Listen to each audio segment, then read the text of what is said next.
Hello, everyone, and welcome to the 41st episode of the Exploring Antinatalism Podcast, a podcast all about the subject of antinatalism created by antinatalists. My name is Amanda Oldphan Sukenick, also known as Forever Wolf Films on YouTube, and today I'm speaking with PhD candidate in Brain and Behavior, Experimental Psychology at the University of Southern Mississippi, author of The Effects of Optimism on Anti-Natalism and Anti-Natalism from an Evolutionary Psychological Perspective, as well as the Intriguing Reproductive Choices Scale project, Faith L. Brown. We have previously conducted research examining an expected bias against antinatalists. As many people see human reproduction as an obligation, we predicted that antinatalists would be viewed negatively for arguing against this common pronatalist view. We looked at a possible bias against antinatalists in a non-antinatalist sample. We wanted to see if antinatalists would be more disliked and the target of more outrage compared to other social groups. And then we looked at if reminders of negative events toward children, for example, a childhood disease like measles, would reduce this expected dislike of antinatalists. As expected, we found that antinatalists are liked significantly less than pronatalists and environmentalists. Additionally, we found that antinatalists are the target of more negative emotions like outrage and disgust than pronatalists and environmentalists. We also found that it did not matter if individuals were thinking about childhood disease compared to a disease that usually affects older adults. Antinatalists were still viewed more negatively. This suggests that there is generally a strong bias against and dislike of antinatalists. So, welcome to the Exploring Antinatalism Podcast, Faith. How are you today? Thank you, Amanda. I'm good to be here. It's a pleasure to have you. So let's just start out with the most basic question. Who is Faith L. Brown? Yes, I'm a PhD candidate in my final year, so I'm getting my PhD in probably May. And my thesis was on like you said, optimism and antinatalism. So specifically looking at kind of Benatar's supposition that people continue having children because of an optimism bias. And I'm going to continue that research with my dissertation. Faith, why are you or are you not an antinatalist? So I am an antinatalist because Awesome. I don't know, I have a background kind of as a child-free person first. So that's how I kind of came along that belief, was I was child-free first. I just didn't want children. It didn't match with my lifestyle. And then I came along antinatalism. I was like, well, this really clicks with me. I kind of think, oh, man, maybe you shouldn't have children because they will suffer too. So. Okay, excellent. And have you like especially since you've started this project, have you researched antinatalism kind of past Benatar? Do you actively research like other antinatalist philosophers? And I'm curious how, aside from this project, like how do you engage with the antinatalist community if you do that sort of thing? Yes, well, even before I started on this research, I had looked into Benatar and Schopenhauer, the originals, and I've definitely gone before. I've read pretty much every kind of book on antinatalism you can think of out there. Okay. I've looked at your work, and I, of course, listened to the podcast now. Awesome. Now, since I've kind of got into the research, I'm definitely in the community on Reddit and all that. Okay, awesome. Oh, that's great. Are you also on like any of the Facebook groups as well?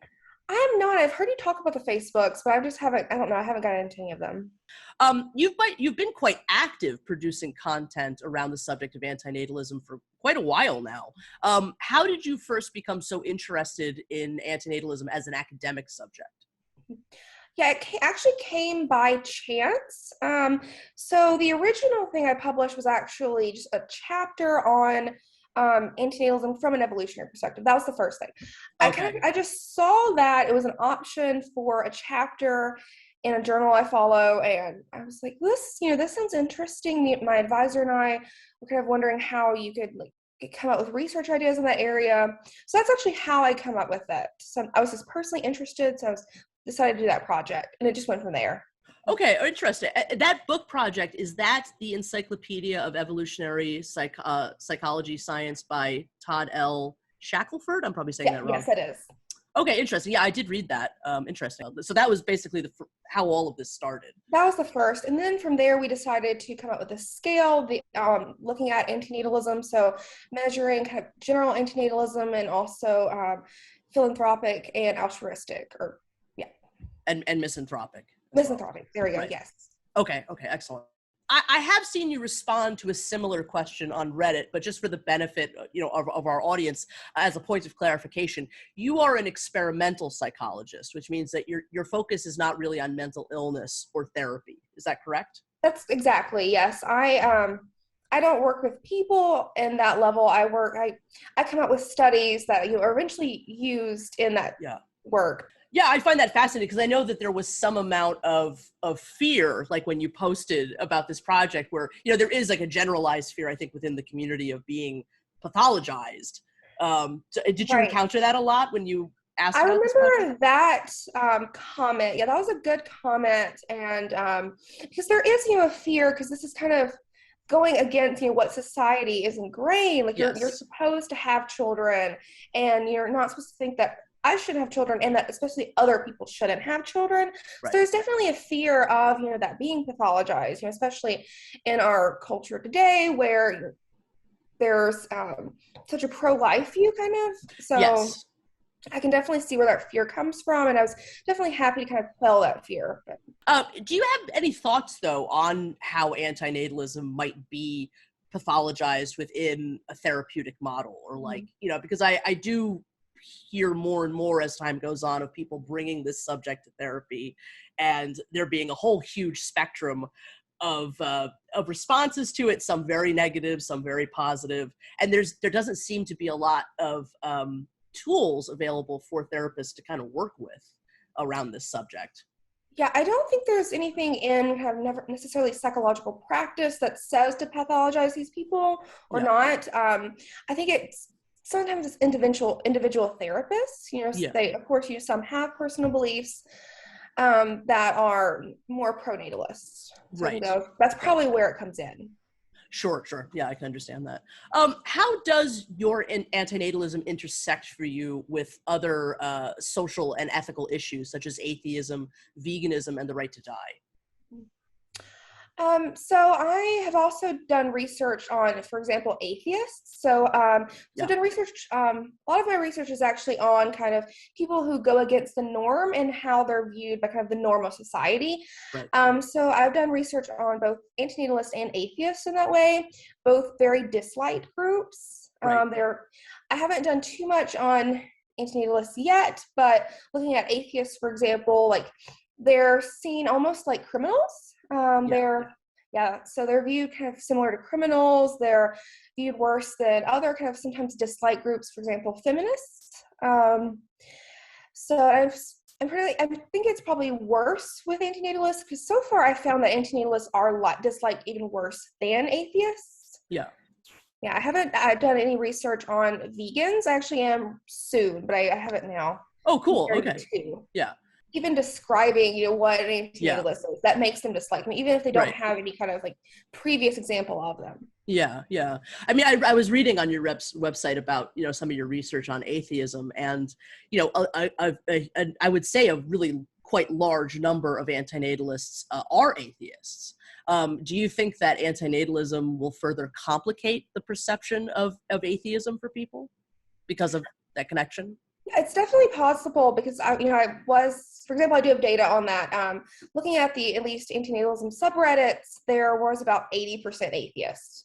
Yeah. And you see, I think there will, because you see in the atheist community, a lot of them are disliked. Also, because many don't want to have children, for example, not necessarily they're antinatalists, but they're child-free. And so people think that, for example, people think, oh, well, we're going to outbreed the atheists because we want to have children, and a lot of them don't. So I do believe it's probably going to complicate the issue further of these people aren't just atheists, but they also think we shouldn't have all the children we want. Right. Okay.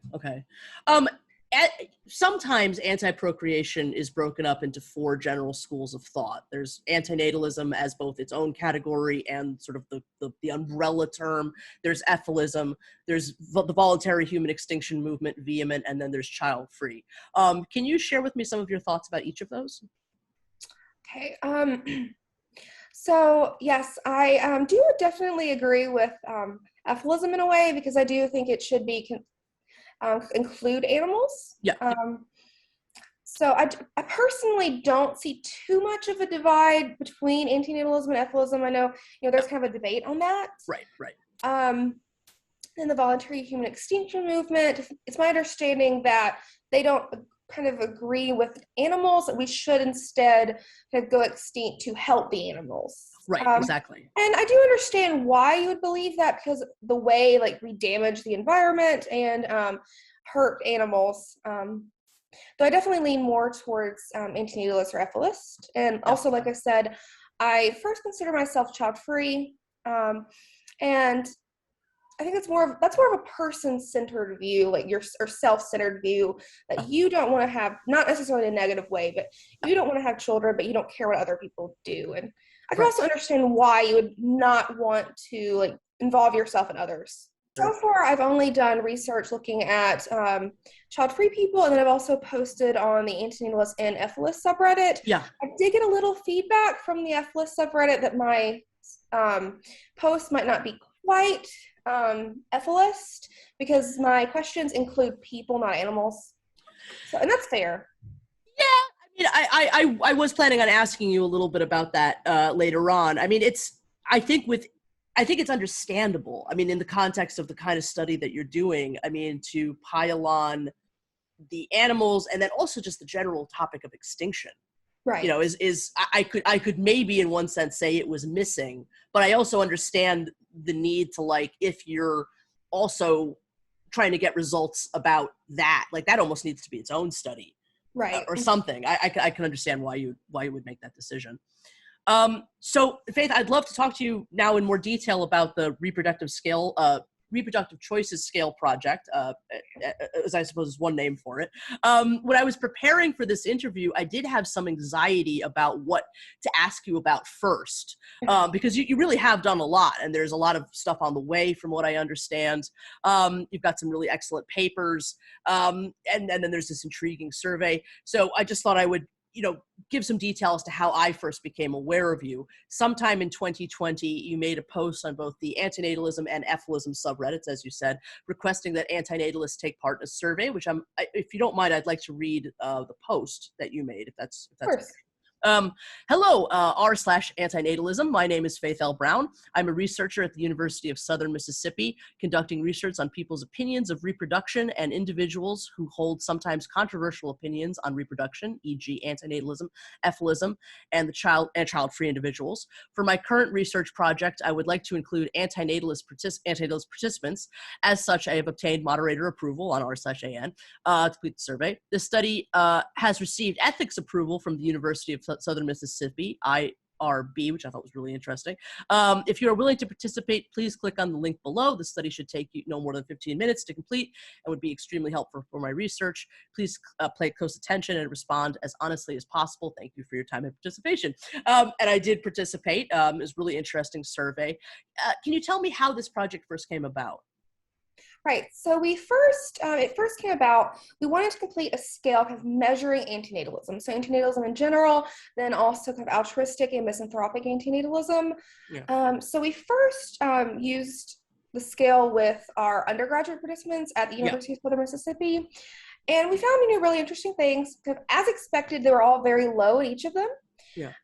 They did correlate with a few factors. So for example, while antinatalism was very low in general, people who were, for example, I believe, less secure in their attachment style were higher in antinatalism, I believe, for all three measures. Okay. So, for example, people who had bad childhoods might not want to force it on others. Yeah. But then we decided to post with an antinatalist group of people to further validate the scale. Yeah. So, of course, on there, we found much higher rates of antinatalism as expected. Right. And they also correlated with, for example, people, I believe, were lower in optimism, which we would expect. Makes sense. Yeah. So, yeah, that's how that got started. Okay. No, thank you for that. And when you did decide to do this second version of the survey, where you actually, got data from anti-natalists, and I could be 100% wrong, were there two versions of that survey? Because I noticed one was from 2020, and then about 5 months ago, so within 2021, you reposted it, I think on at least r/an, maybe not F. That was actually a different study we can get to shortly. Oh, okay. Yeah, that was actually, did not include the scale. That was actually a different study. We were wanting to get brief data on antinatalist perceptions of people's dislike and dehumanization towards them. And that was actually a very interesting study because we were actually looking at what they had to write about, so their essays.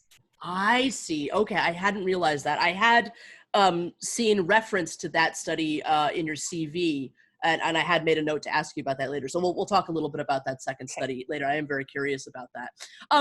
I'm curious why, when you did that first study with antinatalists, why you chose to not pose the question to like child-free community or the vehement community, and why you focused on antinatalism and efilism specifically. That was only, I should say. Well, complete honesty, that was actually because they did not respond to our mod note. Oh, no. Sorry to hear that. Okay. Okay. Well, fair enough. That's a shame. I do think that was a good sample because that was specifically, we were looking at antinatalists. I know this is maybe a repulsively basic question, but when you say scale, what exactly does that mean? Yes, it is a series of questions. So I believe we had 4 to 5 questions for each subscale. And so people responded from 1 to 7. So strongly disagree to strongly agree in these list of statements. And so we take an average of that to get their kind of overall score for each subscale. Okay. So for example, if their average is like a 4 or a 5, that means kind of they're higher in antinatalism, and if it's a 1 or a 2, they're lower in antinatalism. I see. Okay. How many people ended up participating? I believe the first one was around 250, I think. Okay. Oh, that's excellent. So forgive me if I'm wrong, the results are still not released yet, and you're still in the process of analyzing the data? That is correct. That one is, well, we've analyzed the data. That one is actually in the editing stage. Okay. I mean, I totally understand if there's no answer to this question, but do you have any sense of when that might be released? Or I'm hopeful we get it out to review in the next few months, and then whenever the review is done. Okay, oh, that's exciting. Yeah. And then the other study that I'll briefly mention, looking at dehumanization and antinatalists, that is under review now. So hopefully, fingers crossed, in like the next month or so. Oh, wow. It'll be hopefully accepted and then posted soon after. Okay. And when those studies are released, will there be a paper attached to them? Or there will. Okay. And then some of that data is also released on the website OSF. Am I correct about that? Yes. So OSF is, I usually make those public whenever a paper is out for review or something. So can you tell me about what the results have shown so far? So for the first, the scale paper, so for example, overall people are just very low in antinatalism, as one would expect, because these are, for example, a group of college students who are not probably thinking about having children, but they also the majority of the population wants to have children and are definitely not antinatalists. Some of them might be child-free, but they're definitely not antinatalists. So, and also, for example, I think in religiosity is scored individuals who are higher in religiousness or lower in antinatalism. And then, for example, Baptists and Catholics, I believe, are lower in antinatalism than other religions. Yeah. Which is not too surprising. They're both, they encourage their followers to have many children if possible. Right. And then optimism, individuals who are higher in optimism are less likely to be antinatalist, as one would expect. And then, as I mentioned previously, individuals who are higher in a insecure attachment style, so they have issues kind of attaching to others, for example, friends and family members and significant others. They are higher in antinatalism than people with a secure attachment style. That's with the undergraduate sample. Yeah. And then we kind of found the opposite for the antinatalist study as expected. So individuals are higher in antinatalism on there, obviously. The same optimism is negatively correlated with antinatalism, Yes, antinatalism. Okay, interesting. Yeah, so the study of that, or that first group that you had interviewed or surveyed, that was the subject of the paper, The Effects of Optimism on Antinatalism. Oh no, that was actually my thesis. That was a completely different study. Oh, okay. See, Yes, that's that would preclude that. So the effect of optimism on antinatalism, that was my thesis project. okay. So on that one, we actually manipulated optimism or nostalgia.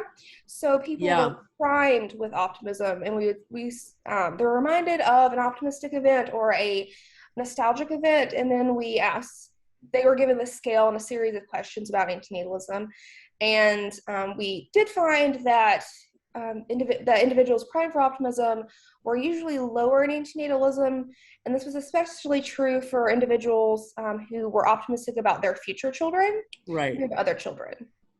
Okay, I see. All right, my apologies for that. I got a bit confused between the various surveys there. Oh, you're fine. I do a lot of stuff. Yeah, no, it's great. It's great. I love it. You've answered this a little bit already, but why just those two Reddit communities? I mean, I would love to see this sort of heavily promoted within the community, across all of the Facebook groups and the Discord and various places. And would you have any interest in maybe, and also aside from that, it's become this huge global phenomenon. So there's large communities, in that communicate in languages other than English all over the place. Do you have any interest in extending this kind of study to, the larger community?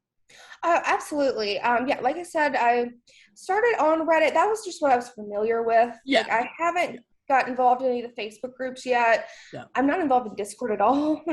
So I think that's kind of the reason Reddit just kind of stuck out to us. So we did that first. But yeah, absolutely. I'd be interested in branching out to Facebook and Discord. I would definitely tell them, make sure to only complete it once if you're on multiple different platforms. Yeah. And then I would certainly be interested in looking at different communities. I can't remember. There's is there a large Iranian group or something? Have you mentioned Facebook? Yeah, all in Arabic, Okay. from Egypt and Lebanon, and then there's also an enormous Indian community as well. Yeah, I think it would definitely be interesting to branch out to different communities in different countries. I think I mentioned that in one of my Reddit posts in the comments, but yeah, because different people have, depending on their culture, they have different experiences. Like, what does their culture think of antinatalism, for example? And what is their experience with that?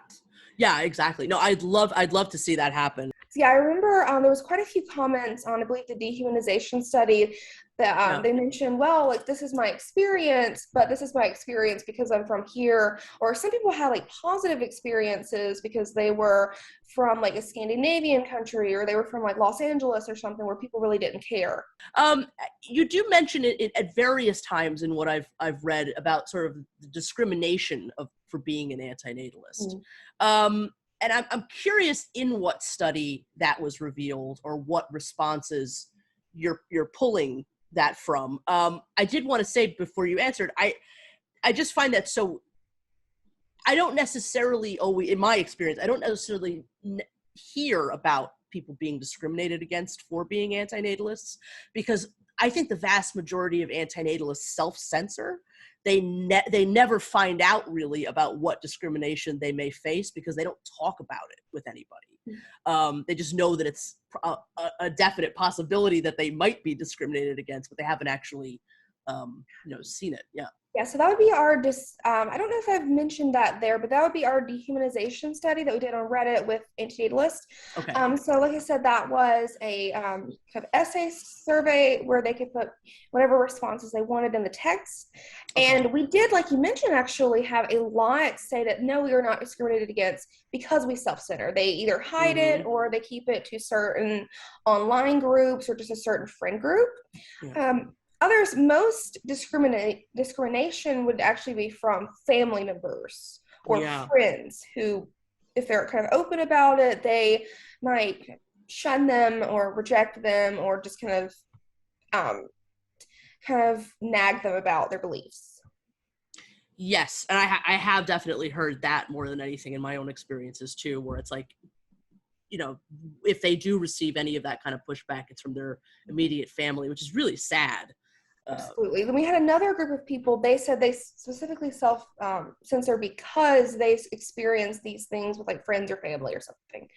Yeah. Then also you do have kind of the discrimination that kind of child-free people have, that antinatalists would also have, that they don't have children, so they're expected to work more.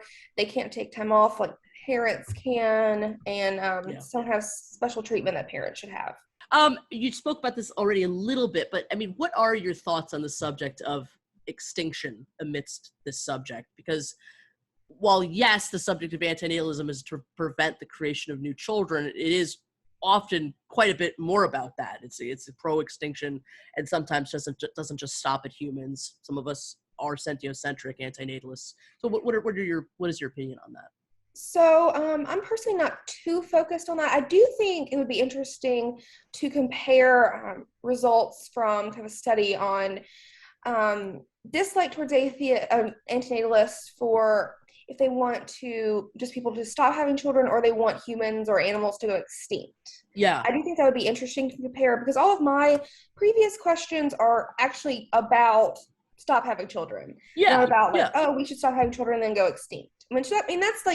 That's where it would ultimately lead, but I don't specifically say that. So I do think that would be an interesting thing to compare in the future, and I would definitely take a note of that.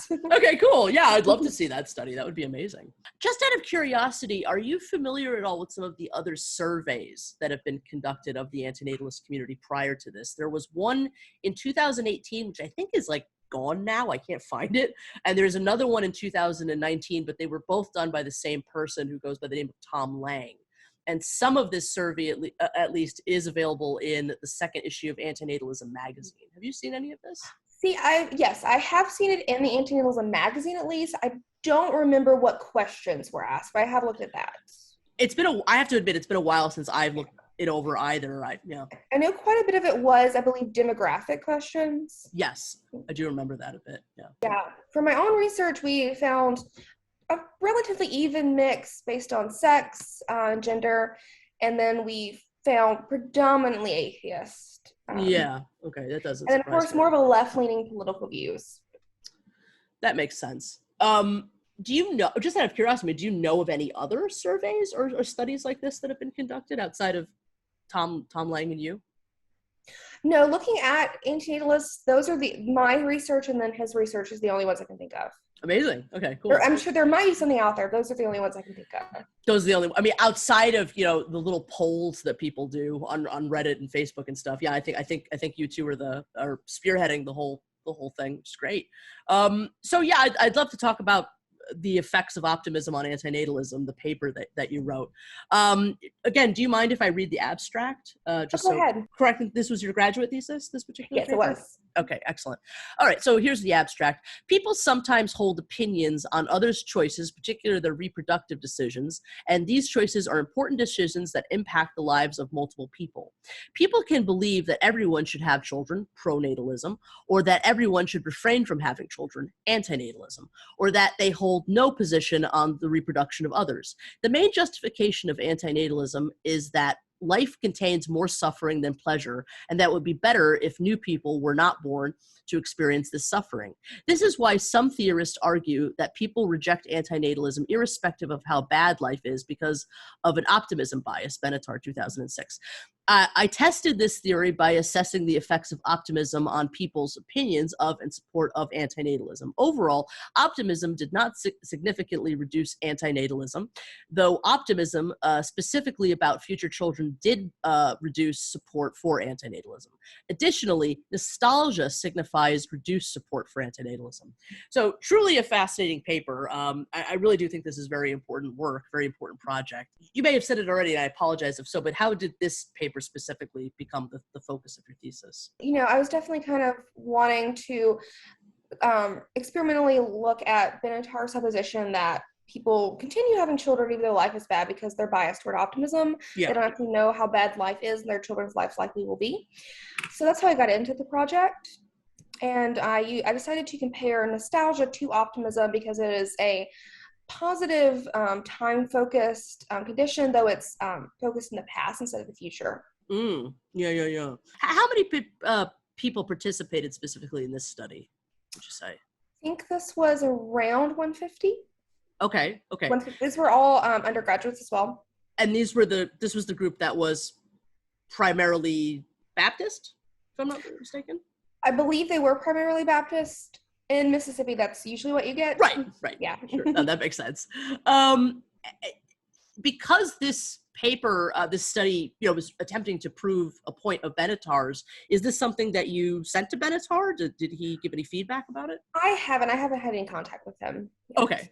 That'd be interesting to see what he thinks about this. So the primary things you were trying to measure in this study were the effects of optimism and nostalgia on antinatalism. I'm curious about how nostalgia specifically became one of the chief things you measured in this study. I know you went into that a little bit, but I'm curious to hear more about that. Yeah, so that's kind of why it became chief, is because it was a positive focused thought about time, but it wasn't optimism. It was in the past.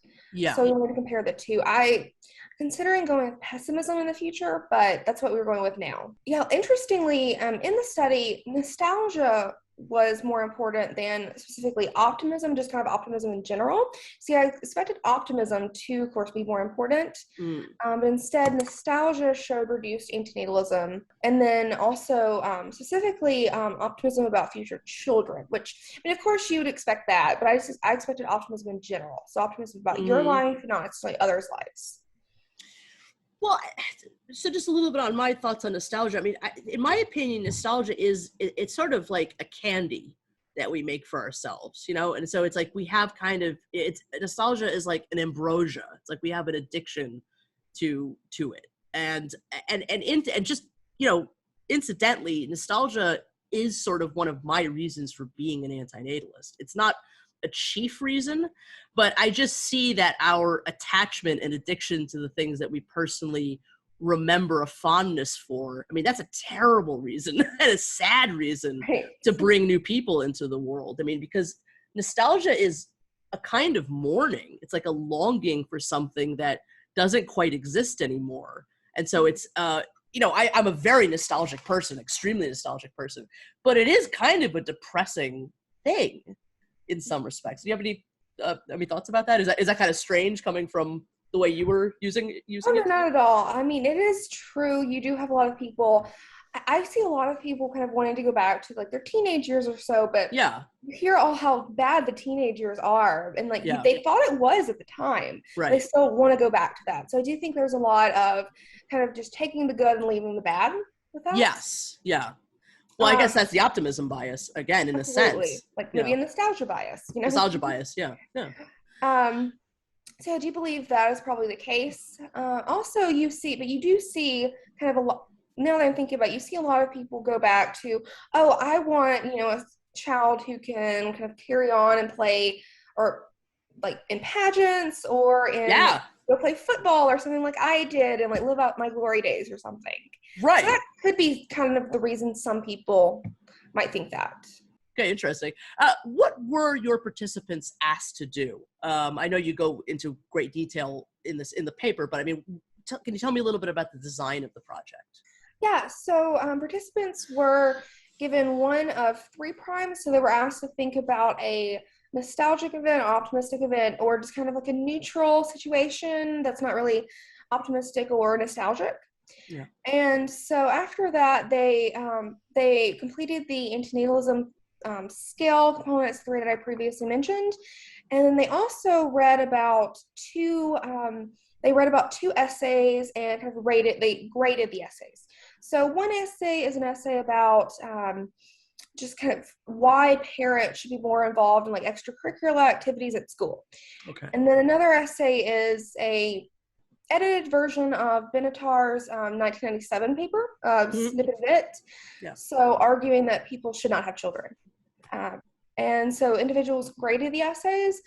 Overall, there was, I think, like a 20-point difference in grading for the antinatalist essay than the parent essay.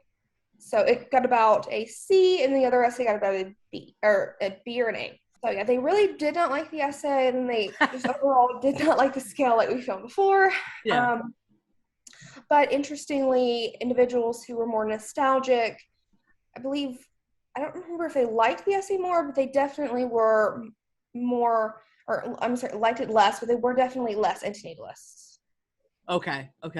And I mean, just out of curiosity, did any of them get angry about it? Like, did any of them come up to you afterwards and express their disdain about? No, it was all in person, I believe, and no one like specifically expressed their disdain. If you were like, "What is this?" and you're really interested about it.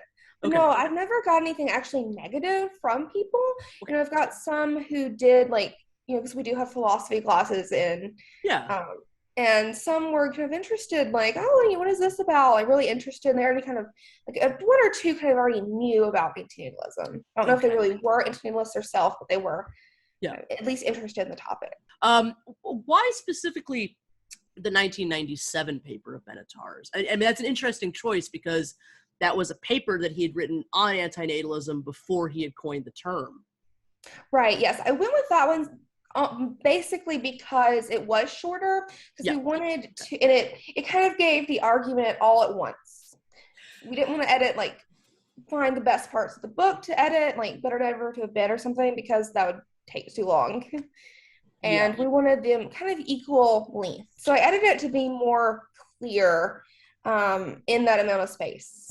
But that's basically why I went with the 1997 paper. Okay, no, that makes a lot of sense. So you've already kind of detailed the findings. I mean, was there anything more that you wanted to say about what the findings were? Just that while optimism was not as important, optimism specifically about children was important. So people thought that their children was going to be smarter or happier than other people's children. They actually were lower in antinatalism. Why do you think that might be? Well, because optimism in general, that's about themselves. But if it's optimism about their future children, they at least think, well, my child at least is going to be happy and healthy and educated. So I should go ahead and have children, and well, other people should too. So because maybe theirs will be as well. When the study was all done and the paper was released, what kind of response have you received? So this isn't actually the full paper. This is my published thesis, but there's actually going to be a longer paper with a few other studies combined that have basically found the same thing. So far, it's all been positive. I've had a few people reach out to me in the antinatalist community, but no negative responses so far. Okay, well, that's good. Good. You talk quite a bit about, in the end of your essay, quite a bit about the future research that can be done. And indeed, you've continued to just pursue some of this further research. What areas do you think you might continue to explore in that research? Yeah, I have all kinds of ideas. I do definitely want to do more research in different locations. Like I said, I think that was a good idea. Yeah. And I also want to look more at kind of the reasons people reject antinatalism, and also kind of what might make people more antinatalist. So far, I haven't had luck with that. I haven't published this yet, but I don't know if you've heard about it, but I did a study looking at if overcrowding will make people more antinatalist, and then also if the prevalence of disease would make people more antinatalist. Yeah. I have not found that. It seems people reject antinatalism too much that even something as serious as their child getting like debilitating disease or living in an overcrowded situation doesn't make them more accepting of antinatalism. That's fascinating. And yes, I did see a little bit of that. I think on the OSF website, you even have a video talking a little bit about, I assume it's your voice, talking about the disease, as you said, and how something like measles or the possibility of their child getting sick. That's really, I'm sorry, I think that video was the prompt for the second posting I did on our antinatalism about the dehumanization and dislike. So I was kind of telling them what I previously found about antinatalists being disliked. Okay. Now, for overcrowding, I just want to say that it has been theorized that that's one of the reasons why antinatalism seems to be quite popular in Egypt. And I don't know if that's true, but that's just sort of one of the things that's been theorized, like why so many antinatalists there. I've heard the same thing about India. So that's kind of why I was thinking of doing this, but then I didn't find it. But at the same time, it's not like they're in the situation of an overcrowded situation. Maybe if I did use participants in, say, India or Egypt or something like that, that might be different because they're in an overcrowded situation. Right. Or if I brought them in the lab and like specific, like experimentally manipulated overcrowding. I can't do that right now because COVID, but right, of course. But that might kind of make them more kind of, oh, maybe I shouldn't, have children or don't want other people too. But right now they're not, it might not be strong enough because they were just looking at pictures of an overcrowded situation. They weren't like actually in it. There's kind of a sentiment that I hear sometimes, which I think I agree with, that there's like everybody is an antinatalist in some situations. Like, they might not be antinatalists, but they are antinatalists in the sense that they wouldn't bring a child into a war situation. They wouldn't. Right. Now, based on the research that you've done, especially what you found about people's attitudes towards disease, do you think that might actually be true or false? Like, which way do you feel that's leaning? So I haven't found that yet, but like I said, it's not like they had a child or they were sitting there with a child that had measles or something, because that was the example. Right. It was children with measles being on the rise in the United States. Yeah. And I didn't find that with them, but I think, like I said, it wasn't actually a real world example. They weren't experiencing it. So I do still believe that is likely that there are certain situations where they think themselves or others shouldn't actually bring their child at the time. So like I kind of mentioned, like contingent antinatalism. So in these certain circumstances, they wouldn't. But if this was fixed, they would. That it's all too kind of abstract, like because they're not in the situation, that you're not really finding a true opinion on that. I think on Reddit somewhere you had written, our research lab has previously found dislike and outrage directed towards antinatalists. So as a follow-up, we would like to learn more about antinatalists' experience of this dislike. Which study was specifically this outrage coming from? That was the crowding studies and the disease studies. That was another kind of reason we did those studies. So outrage, they found people outrageous, disgusting, things like that. Dislike is kind of just, I don't like this person, but they don't outrage me, kind of. So we split up the two, and we found both greater dislike and outrage towards these people. Wow. And then I've done another study. It wasn't specific. It was looking at dislike towards antinatalists compared to a whole list of other groups. And that's also for the dehumanization paper that I'm writing up. We also did this brief survey with undergraduates here looking at if they dehumanize antinatalists more. And so we did find that. But another thing we were looking at is this whole list of people, groups of people, did they dislike them, and were they more outraged by them? And overall, they were.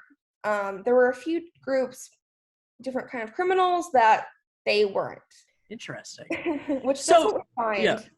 That's what you find with, for example, with atheists as well. I think atheists were less outraged by atheists, and they disliked them less than antinatalists, but still atheists are pretty low. Just higher than criminals, though, at least. Well, that's something, at least, I suppose.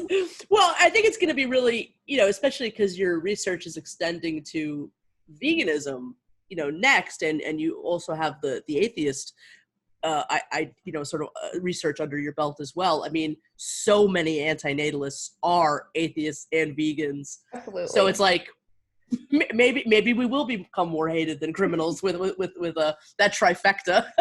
Yeah, I haven't looked at the veganism data yet. It's actually, I sent out a paper and I got reviews back. They wanted some edits made on the paper. Okay. And one of them was they wanted to run a second study looking at, for example, vegans. Yeah. Now, I'm sorry, I just wanted to clarify, when the outrage response came from the paper about diseases, or the study about diseases, I apologize. So people were outraged that people might forgo having children because of that concern? No, they were just specifically outraged by antinatalists. By in general. Okay. Sorry about that. I just wanted to clarify. What do you think of antinatalists that are very optimistic about their antinatalism?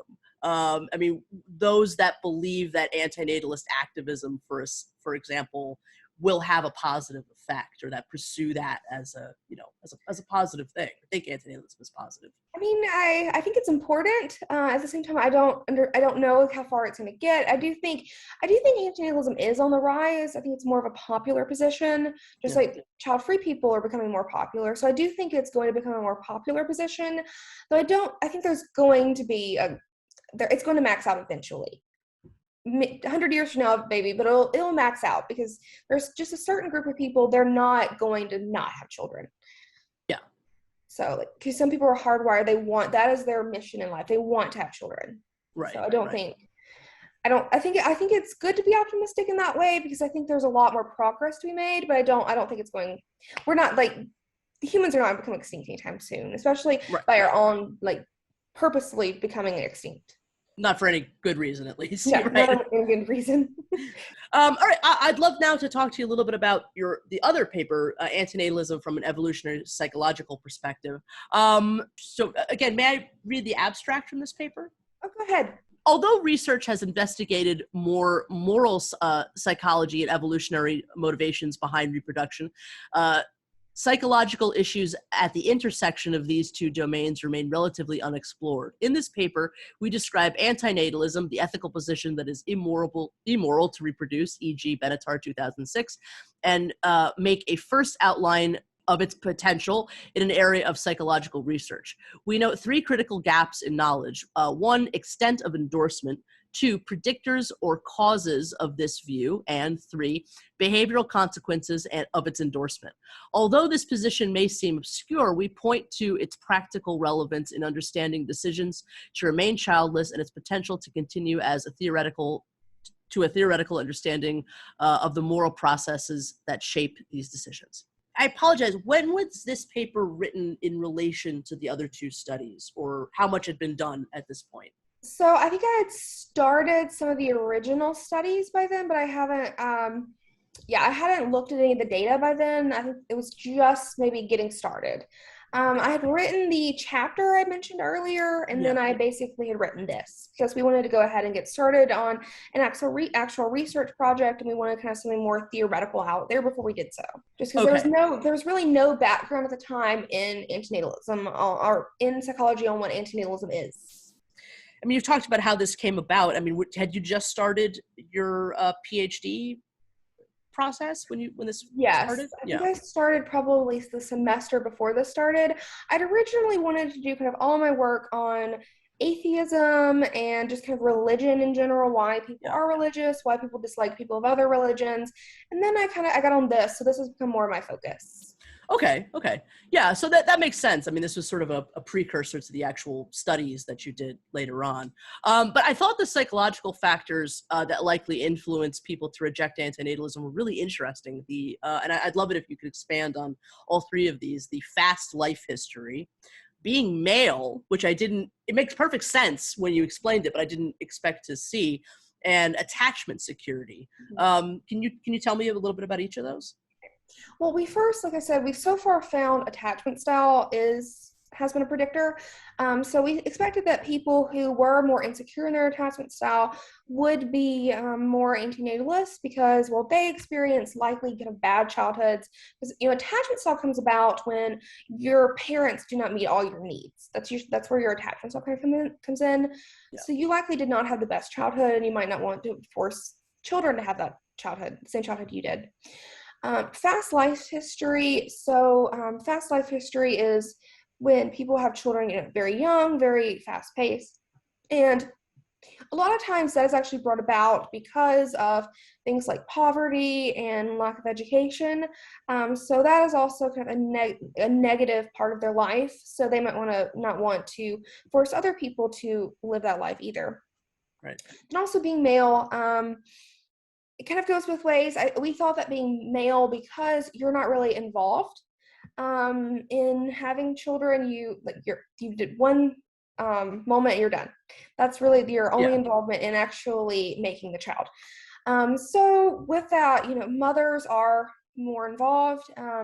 They are more likely to bond with a child in utero, and then also after it's born. While being male, you're not really involved. You don't have to put a lot of work into it. Did you find that to be the case in subsequent research that you did? I haven't found actually many sex differences, actually. And then I personally haven't done anything with really fast life history yet. But yeah, Okay. I'm just a little bit surprised by not finding very many sex differences. I did expect some, but that might not be too important. Maybe, yeah, I don't know. And then attachment security, did you already? Attachment insecurity. People who are more insecure, I have found that. Yeah, I previously mentioned with the, especially the optimism data. Okay. There's a quote from this paper. Additionally, experiencing suffering oneself might cause individuals to be more likely to support antinatalism as a way to show altruism towards potential children. I agree with this. And I was just curious if you had expressed any pushback to that sentiment within the antinatalist community, because I feel like antinatalists are often kind of depressed by this suggestion, because the idea that people need to know suffering in order to understand it in turn kind of carries this, I'm not saying you were saying this, but I'm just saying it kind of carries the implication that the only reason we understand it is because we are suffering, and then it gets dismissed as this is only about depression, and it's like there's something wrong with us, and that's why we have this opinion. So I'm just curious if anybody had reacted that way to that suggestion. I haven't actually received any pushback on anything. The antinatalist community has been really great to me. I haven't received any pushback really. I'm happy to hear there that. Were a few, they were a little unsure, but once I explained myself, they were fine. And they, like I said, they really helped me come up with different ideas, different things that they think I should do. So that's great. No complaints there. They've really been great to me. Excellent. Happy to hear that.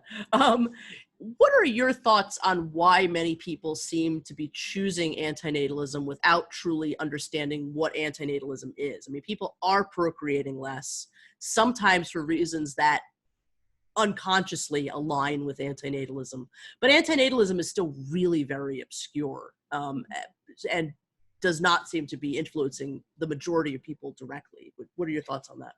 Yes, I don't think the actual philosophy of antinatalism is, and like the actual name is influencing a lot of people to not have children, but I do think a lot of people are choosing to not have children because of different kind of environmental and social factors. For example, like Alexandria Ocasio-Cortez, a few years ago said that people should stop having children for a while, or not have less children because of the environment. And a few others have said the same. So I think that's really a kind of a push for at least themselves to not have children and to maybe encourage other people to not have children. But I don't think a lot of people are honestly kind of sitting down and saying that I don't think anyone should have children. They're not going that hard line, honestly. But I do think kind of social and environmental factors are causing people to at least personally decide they shouldn't have children, and that they think that at least people should be encouraged to not have children or have less children. So things like climate change and like the prevalence of disease. For example, like the birth rate has gone down because of COVID. So the uncertainty of being stuck at home, and you can't, the uncertainty of being in a hospital right now, and also just kind of how bad the world is right now because of COVID. And the financial fallout that's happened. A lot of factors. No, absolutely. I really appreciate the statement you made towards the end of this paper on the practical importance of antinatalism. Can you tell me your thoughts on just what your thoughts are on the practical importance of antinatalism and how your research can be used moving forward? Well, like I've kind of mentioned previously, antinatalism is definitely on the rise, and it's also, even if it isn't on the rise, it's becoming more in the media. It's actually finally getting more discussion about it. There's been several news stories about it. There's a podcast about it now. So it's all over YouTube. There's a very popular Reddit subreddit now. Like you said, it's all over Discord and Facebook. So I definitely think it's worth being studied because it's the prevalence and kind of how its social scene is on the rise. So it would be a disservice of us not to kind of study it. I definitely agree. I know that another area of your work is in feminist psychology, and I was curious if you have any thoughts on like why antinatalism has not yet become an important discussion within feminist circles. I mean, it is a little bit, as the years go on, I see it a little bit more regularly. And I think it has the potential to be an incredibly important subject within the subject of feminism. But just what are your thoughts on why those two worlds aren't colliding yet? Well, what immediately comes to mind to me is feminists are already disliked. Mm-hmm. So they're not as disliked as, say, atheists or antinatalists, but it would make them more disliked likely in kind of mainstream communities if they, to an extent, endorse antinatalism. I have to agree with that. And that might be a really huge contributing factor. So yeah, So, definitely. and you do see that there is like an endorsement of, being child-free, or at least taking a look at the reasons that kind of having children hurts women's kind of earning potential and their ability to stay in like society and the workforce. So Right. I don't think they don't want to fully endorse antinatalism in any real sense, because it would probably hurt their image more. Okay. So basically what I did is I went through your CV on your website, and I just basically copied and pasted all the different projects listed there that I thought had anything to do with antinatalism. And I just thought I would ask you a little bit about each. Okay. Again, your first project was this book chapter in the Encyclopedia of Evolutionary Psychological Science. Was there a print edition to that? Just out of curiosity. I think there probably was a print edition. I haven't heard about it though. Okay, no worries. Yeah, I looked it up on Amazon, and one of the previous editions of it, that is in print was $5,000 Oh, for a wow. copy. So I was like, wow. So another one of your studies, which is listed as a work in progress, it's not yet released, is Anti-Natalism as a Threat to the Parental Worldview.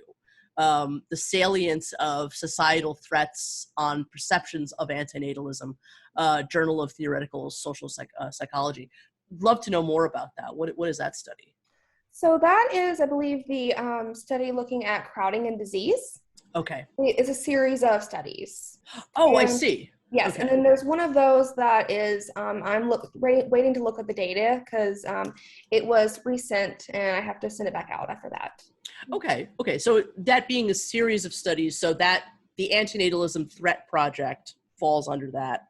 And Yes. then does the dehumanization antinatalism fall under that, or is that different? So the dehumanization is a separate project that's currently under review right now. Okay. So it's two studies. It's a study looking at kind of undergraduates to see if they were more dehumanizing of antinatalists, and then the project looking at antinatalist perceptions of this dehumanization and dislike. Okay, I see. And will you be again inviting antinatalists to those, or using data already collected from antinatalism? That was the data that's already been collected. That was a few months ago. Okay, excellent. And then you've done a number of presentations on the subject of antinatalism, so I'm really curious about these. There was a 2 in 2019, personality differences in antinatalism, and then antinatalism and personality. And I assume these were live talks. Yes, these were live talks. I believe one was here at the university and one was at a conference that I went to. Okay. I believe one was a talk, one was a poster, I believe. And those were looking at the scale stuff. So the, that I mentioned about that people who were lower in antinatalism were higher in things like optimism, and the people who were higher in antinatalism were higher in things like attachment and security. Okay, all right. And are there really, of any of these presentations, were any of these recorded? I mean, is there anywhere we can see them? They were not recorded. This was before COVID, so things weren't recorded. Okay, yeah, of course. Yeah, no worries. So there was 3 others that I know of, 2 in 2020 and then 1 in 2021. The development of the antinatalist scale, antinatalism as a threat to parental worldview, which we already talked about a little bit about, and the effects of childhood disease salience on antinatalism. So can you tell me anything about these 3 chats that you had? Yeah. Yeah, so the childhood disease salience, that was the, I believe, the disease study, because the disease study was specifically about the prevalence of measles being on the rise, because that is a current disease affecting children, because that data was taken before COVID. So that was kind of the most prevalent disease that was out there, and it was affecting children at the time. Mm-hmm. And then I believe there was another one that was about the scale. And then I believe I presented my thesis at a conference as well. So the optimism data. Do you have any other presentations or talks like forthcoming that you're planning? I don't have any forthcoming talks or presentations on antinatalism right now. Okay. And I'm going to one conference soon, but conferences have kind of wound down a little bit because COVID. Of course. No, of course. I mean, there is that one video that's on the OSF website. Is that something you have any interest in the future, is producing videos on the subject? I don't think I would do like a YouTube channel or something, but I did like doing like a video for people to kind of get the information. I thought that was fun. It was good. It was a really nice way of getting the information. Okay, awesome. How would you like to see antinatalism explored further within the realm of experimental psychology, either by yourself or other people taking on that research? So I think one way I think it really should be studied in the future is kind of looking more at antinatalists. A lot of my research has looked at people's perceptions of antinatalists, but I just want to look more at antinatalists, like you said, maybe on some other sites other than Reddit. And then also I want to look more at kind of different samples of people, so not just kind of undergraduates. But I would be interested in looking at maybe people who are more prescribed pronatalists, and then people who might already have children or are thinking about having children and their perceptions of antinatalists. Yeah, I think that would be amazing. I mean, there's so many different groups to tap. There's also a lot of, antinatalist parents, and I think that would be an incredible thing to study further. I know some people have wanted to see that research done. I certainly would love to see that. Yeah, I would love to see kind of their feelings on antinatalism, also their feelings on being a parent who's now an antinatalist. Kind of, what has that kind of seen in their life, and what kind of feelings have that brought about? What do you think of the antinatalist community as it exists today? Again, I'm so happy to hear that the antinatalist community has been helpful within your research, but just as a generalized, thought about it, what do you feel about it so far? Well, like I said, I do think they're a very positive community. I mean, honestly, they have a stereotype that they're all depressed, like you mentioned previously. They're all depressed and they kind of just hate the world and everyone, but I haven't seen that, at all. I mean, you see like an occasional post, but that's not the community as a whole. You're not on Facebook. Yeah. I'm not on Facebook. What are your thoughts on why antinatalism is becoming an increasingly global phenomenon? Yeah, I think, for example, for why it's global, I think social media is very important because of that. Used to, if you had someone who had this belief, they were all just kind of themselves, like they couldn't express this, they couldn't kind of make friends with other people with these same beliefs, but now it is a global phenomenon, so you could have someone chatting in the United States, someone in like Europe or Asia or something. Right. So I think that's the reason. Then also you have just kind of the strife that's going on globally about climate change, that's affecting everywhere. And then you also have kind of overpopulation, which is affecting many parts of the world. And then, of course, disease is prevalent right now. So I think all of those things combined is a reason for kind of why it's getting kind of global attention. Is antinatalism a subject you think you will continue to pursue research in? And, what's on the horizon for you? Like, what do you have planned? Yeah, I definitely think it's going to be something I'm going to do long term. I think I don't have any kind of current studies. I'm trying to get all my papers out there right now that I have, get all those finished. But yeah, I definitely want to continue with antinatalism. And then also, like you mentioned, women's studies, feminist studies. And a lot of the work is on reproduction. So mothers in the workforce or like child-free women, stuff like that. Excellent. Those are, I think, my two main topics right now, and hopefully in the future. Excellent. That's fantastic. Well, I'm glad to hear it's going to be a long-term research. You got a lot planned. Huge congrats to you for all of the research and work that you've done so far. It's really fascinating. I think extremely important work. Faith, how can people find you and how can people help support your work moving forward? Yeah, I'm at faithlbrown.com and then Faith Brown Psych on Twitter.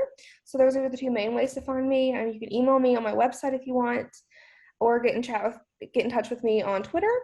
And then if you want to support my work, if you're on Reddit or anywhere I post eventually, just take the study or share it wherever you want. Well, thank you so much again today for being my guest on the Exploring Antinatalism Podcast, Faith. It's a pleasure to finally get to talk to you. And again, I just think the research you're doing is so important, and I'm excited to see where you take it. And yeah, it's been a pleasure. All right, thank you for having me. Please visit Faith at www.faithlbrown.com and follow her on Twitter. Also make sure to read her papers, The Effects of Optimism on Anti-Natalism and Anti-Natalism from an Evolutionary Psychological Perspective. Links below to all this and more. Thank you for listening to the Exploring Antinatalism Podcast. This has been Amanda Oldphan Sukenick and Mark J. Maharaj. You can find us on the YouTube channels Foreverwell Films and Question Mark, respectively. Keep up with my daily antinatalist news updates at Antinatal News on Twitter. Please follow the podcast on Facebook, Twitter, Instagram, and on YouTube. You can also listen to it on Apple Podcasts, Google Podcasts, Buzzsprout, Stitcher, SoundCloud, Amazon.com, and so many other platforms. Email us at exploringantinatalism@gmail.com. The website was designed by the amazing Visions Noirs. Please follow him at www.bilenoir.com and on Instagram. Logo art donated by the incredible LifeSucks. If you would perhaps like to purchase one of the new Exploring Antinatalism t-shirts by LifeSucks, then please go check out his Etsy at www.etsy.com/shop/LifeSucksPublishing. And proudly announcing that our new theme music was donated by I Doubt It. Please make sure to go subscribe to his amazing YouTube channel. All the best, and bye for now.